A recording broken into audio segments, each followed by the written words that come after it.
All right, what it do, YouTube fam? Your boy is back on the grind one more time, and this video is about to be probably one of the quickest videos ever because I'm actually going to go over how to install rear Camaro seats, 2015 range. I think they range from 2010 around to 2015, somewhere in there, if I'm not mistaken. I'm not sure what generation Camaro is, maybe 5th generation Camaro, if I'm not mistaken, but by looking at these seats, some of you guys who are more familiar with Camaros might know what particular generation it is. But anyways, these are 2015 Camaro seats, and they fit right in there on the 71 Chevelle. So I'm not saying that they'll do the same for a 72 or a 70. Now, I'm pretty sure probably the body and everything is the same. All the paneling and everything on the floors and everything are the same. But don't quote me on that because I don't know. I know in this car right here, this 71, they fit bolted dang near like right in. All I had to do was make two holes for the bolts to mount the back portion of the seat. I made myself a own latch, so the back portion will latch to the rear back panel there, because these seats do fold down and they are working flawlessly. So what I'm going to do is I'm actually going to show you what they look like in here right now, and then I'll take them apart and show you what they look like kind of underneath. So I'm not going to unbolt them, but I'll just show you kind of how I did it, so that way you know. I mean, this has to be the most simple seat swap that I have ever done. I don't think there's a video on this. I seen recently a guy did one on like a 68 or something like that, and that's what re-inspired me to do this, because I had these seats for a while and I kept debating, should I do them, should I not?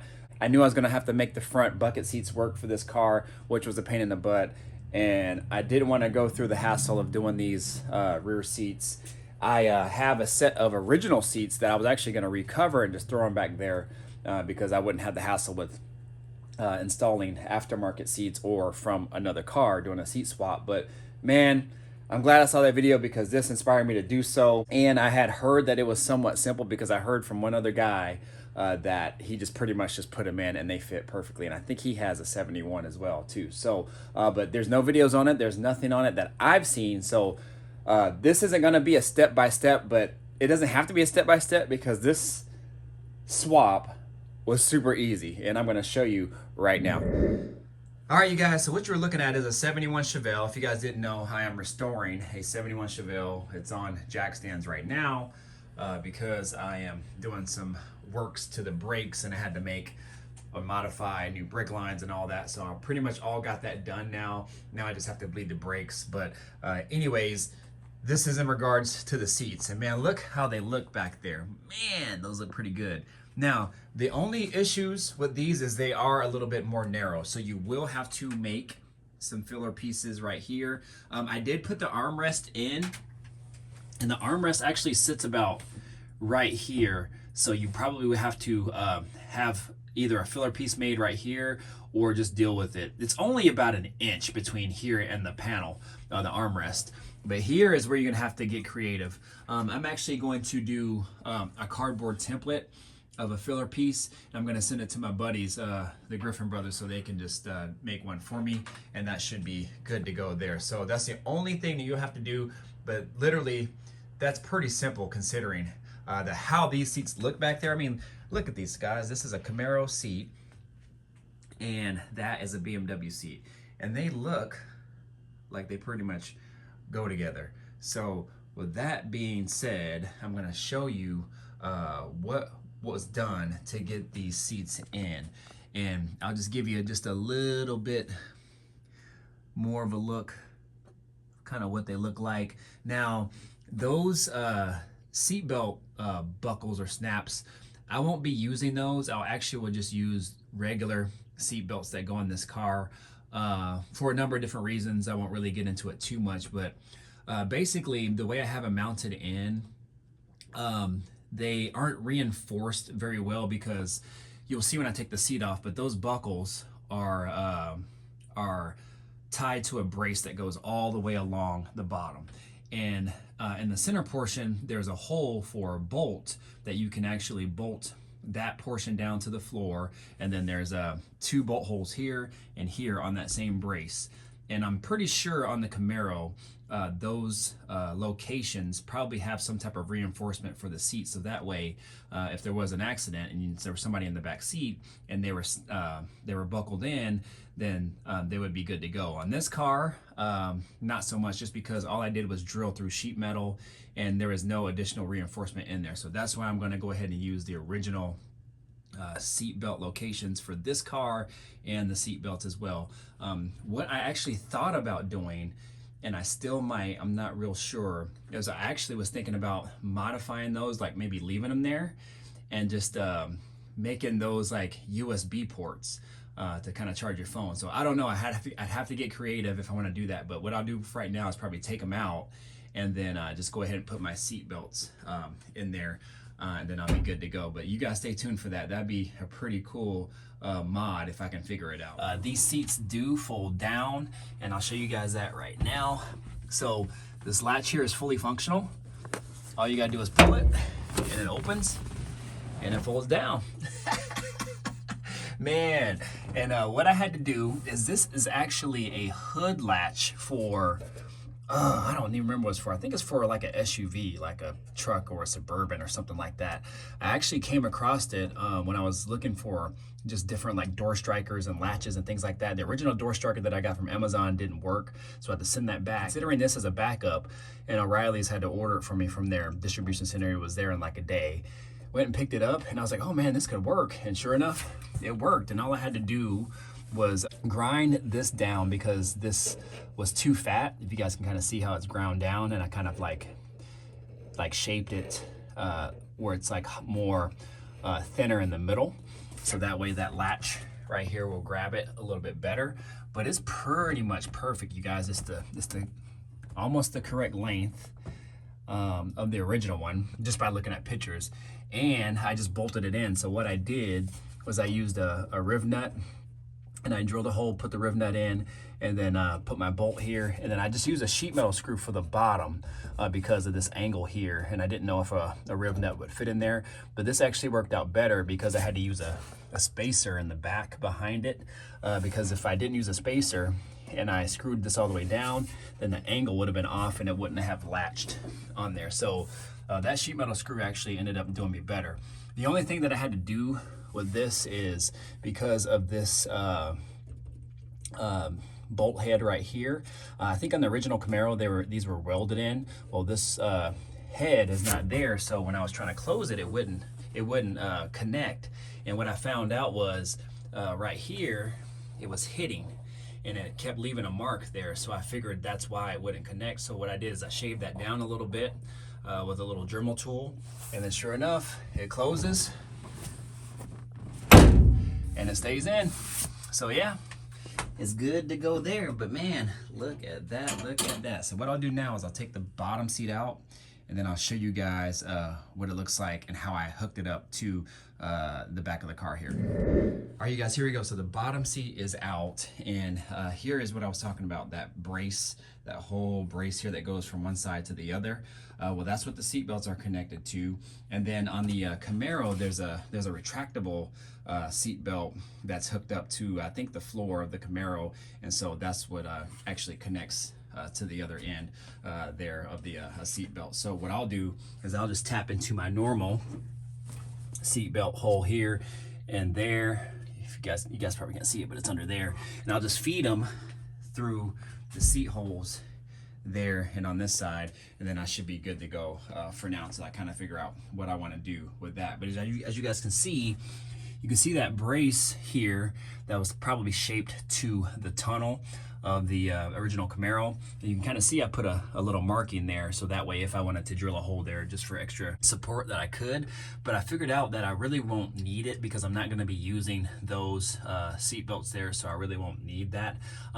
Also too, it's not really reinforced, so like I said, if I got an accident or something like that, the passengers back here wouldn't be well, they'd be protected, but not to the full potential of what they would be if I just used my regular seatbelt location. So, but anyways, what I did is there is 2 holes and there's 2 brackets. Well, there's 1 bracket, but there's 2 locations where it can mount. There, and then also on the other side as well. And as you can see, once you put it in position, and this is me putting it back in and out the car about 20 times just so I can get it lined up correctly. And I'm just kind of OCD that way. I measure like 20 times before I make a hole or cut or anything. So it was a bit of a pain, but we got it done and I got it lined up. But it was nice because these brackets mount vertical like that. And what I had to do is try to shape it to the contour of the back panel. If you guys can see, the back portion of the floor pan actually slopes up like that. And so what I had to do, and what I thought would be a good idea, is I only wanted to mount it to 1 location, just because it was just going to be basically it was just going to be mounted there for somebody to sit in, and again, not used for any sort of any sort of safety or anything like that. So what I did is these brackets here have little sidewalls. So what I did is I cut little relief cuts right here in the corner on both sides, but on the bottom. So sorry you guys for the unsteady hand, but I'm doing my best. You can actually kind of see one right there. That's where I cut it. So why I did that is because I knew that if and when I bolted it in, that by tightening it all the way down, it would bend and then tighten up and level out to the contour of the floor. And so that's what I did, and then sure enough, it ended up working. So I did that for both sides, you guys, and then that was pretty much the install of this all, with the exception of the latch for the back of the seat to fold down. And really, that's it, you guys. I mean, that is it. That is as simple as that. All I did was drill, I don't even remember what drill bit I used or what size bolt I used, but you can just really choose any size that you want. This hole, as you guys can see, is pretty big. And then I used a washer and a lock nut, and I put a lock nut on both sides, so that way I can tighten it from here, and then it wouldn't allow the bolt to spin as freely with the 2 lock nuts on both sides. And then I was good to go. So, one other thing you will have to do as well is right here where your original seatbelt locations go, these are braced from underneath. And maybe I'll try to get under there and show you guys, but there's a big like 6-inch plate that's like 3 inches wide and 6 inches long. And that's what I was talking about. That adds a little bit more reinforcement, so that way if there's an accident, it has a little bit more structure and strength to it, so that way the seatbelt won't rip out the floor. And I'll show you guys that here in a moment. But this one does not. It's just strictly through the sheet metal. And so what you got to do is make sure when you line these up, you don't make your drill and your hole into that portion of the seat belt. So you don't want to drill through that plate that's on the back side there. So, and on this side I barely missed it, but it did clear it. So other than that too, what I did to line this up on the side here is all I did was I figured that if I was a pointer finger width in between here and on both sides, I was good to go. So all I did is kept lining it up and put my pointer finger in between here and following this this curved portion here, this channel. And if I was just that amount on both sides, then I was good. I'll take it to the back, and you can see, I know the glare is kind of challenging, but it's probably about 1.5 inches high in the back. So it doesn't sit flush with the back panel, but I have a rear customer deck that I'm gonna put back here. So that should take up a lot of that space and hopefully maybe even level it off. So you guys will see that here in an upcoming video. So that's good to go. And man, that's pretty much it. So when you put the seat back in, it actually sits perfect. What I was going to do, but I decided not to, is this hump right here. If you look on the bottom of the seat, you can see how, bring this back here, you can see how the back portion is a little bit high and it goes all the way along the length of the seat. And then here, at the top half, it's a little bit low, if you guys can kind of see that. Well, I was going to actually maybe shave the middle portion a little bit, just so the seat would actually sit a little bit lower, but I'm not gonna do that, you guys, because when I put the seat in, it actually sits pretty perfect, and I don't want to take any more out and have it sit too low and then mess with the structural integrity and the softness and all that of the seat, because if I go too low here, then it might affect just the overall height of it all. But it sits really good, you guys. And these little brackets here almost dang near line up with these right here. So if I really wanted to get creative, I could probably cut that out and then maybe move it over to have them latch down. But I really don't have to have them latch down, because let's be honest, how many people are ever gonna sit back here? Probably not too many. I've had many old schools and nobody's really ever sat in the back seat except maybe my girls' nieces or something like that every so often. So other than that, you guys, I mean, that is pretty much it, you guys. I mean, there is nothing to it. These hooks right here actually is what latches in the back portion of the seat there, and that's what allows the two seats to connect, and so that way it won't move. And then you have your little seat belt little buckles there that actually slide through the holes there, and then you're good to go. So that's pretty much it, you guys. I mean, I don't think that I missed anything, because it was pretty straightforward, y'all. Pretty straightforward. I mean, I would have done kind of like a step-by-step how-to, but this is probably the best how-to you're gonna get, because it was fairly easy. Oh, let me take you under the car, and then I can show you guys what I was talking about. All right, y'all, so it might be really hard to see, and I have to leave the camera right here so it focuses good. But if you can see right behind this fuel line, disregard the zip ties and all that, but shoot, I use the crap out of some zip ties. I don't really care. But let me see if I can get it at a different angle. Yeah, I don't know if you guys can see that, but you see that oval plate right here. So that's what I'm talking about. So that's the extra support for the seat belt. And right there to the right, if you guys can see that bolt, so that's where the hole went, and I barely missed it, but it cleared. And so we are good to go. But that's what I was talking about, you guys. So keep that in mind.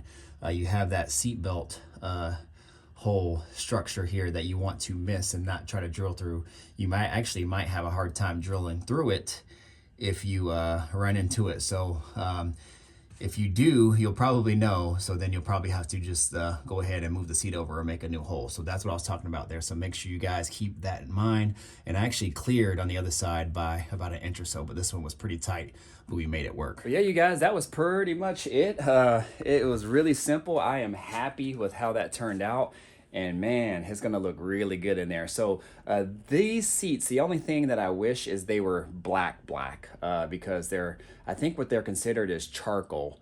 So I know they have charcoal and black, and then all of the colors, two-tone, whatever. So the seats aren't as black as my front buckets, but We'll see. We'll see what it looks like in the sun. You might not be able to tell, and it actually might go with my car, the whole color scheme of my car as well too. So I don't know. We'll kind of see what it looks like. If it bothers me enough, I'll go ahead and change it out. On eBay, there is a company that makes seat covers for these. They're vinyl. They're not leather, but they make them and they're like 240 bucks, so pretty reasonable. And I can get black if I wanted to with black stitching. If it bothers me that much, then I'll go ahead and switch it out. But for now, man, I'm gonna ride. So man, I'm really excited about this. So get in the comments, man. Let me know what you guys think. If you're thinking about doing this on your Chevelle, remember 71, I know it works.